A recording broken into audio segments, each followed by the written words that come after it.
నమస్తే. రాజా సాబ్ ప్రజెంట్ వచ్చేసి ఈ సినిమా గురించి తెలుసుకోవాలని అయితే చాలామంది ఎదురుస్తున్నారు. అయితే ఏంటంటే ప్రభాస్ నటిస్తున్న ఈ సినిమా దాదాపు 250 కోట్లు పెట్టి మరి పీపుల్స్ మీడియా ఫ్యాక్టరీ వాళ్ళు నిర్మిస్తున్నారు ఈ సినిమా. అయితే ఈ సినిమా ఈ 16 తారీఖు రోజు టీజర్ రిలీజ్ చేయాలని చెప్పేసి మారుతి ఎప్పటి నుంచో అనుకుంటున్నాడు.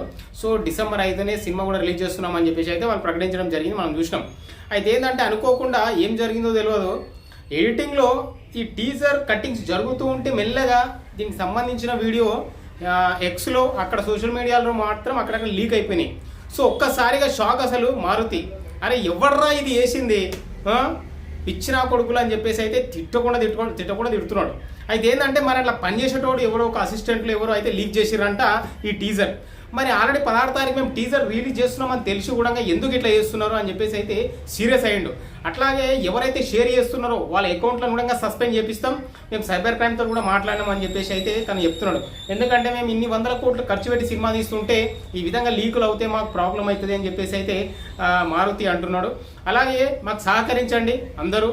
ప్రభాస్ సినిమా అధికారికంగా మేమే ప్రతి ఒక్క డేట్స్ కానీ దానికి సంబంధించిన పోస్టర్స్ కానీ ప్రతి ఒక్కటి మేము ఆల్రెడీ ప్రకటిస్తూనే ఉన్నాం. సో మమ్మల్ని ఫాలో అవ్వండి, అంతేగాని ఎవరో ఏదో పంపించారని చెప్పేసి వాటిని షేర్ చేయకండి, మీ అకౌంట్లు సస్పెండ్ అయిపోతాయి అని చెప్పేసి అయితే వార్నింగ్ ఇచ్చిండు మారుతి. సో ఇంకా ఒక్కసారిగా ప్రభాస్ ఫ్యాన్స్ అయితే నిజంగా ఫైర్ అవుతున్నాడు. ఎవరైతే లీక్ చేసిండో వారి మీద మాత్రం ఘోరంగా ఫైర్ అవుతున్నారు అన్నట్టు. ప్రభాస్ ఎంత మంచి వ్యక్తో మనకు తెలుసు, తను ఏంటంటే పెట్టే చెయ్యి కొట్టే చెయ్యి కాదు. సో దీనివల్ల తనకి మంచి సపోర్ట్ అయితే ఉంది. సో మీరేమనుకుంటారో కామెంట్ చేయండి. ఎవడు లీక్ చేసి ఉంటాడు అనేది మాత్రం కామెంట్ చేయండి.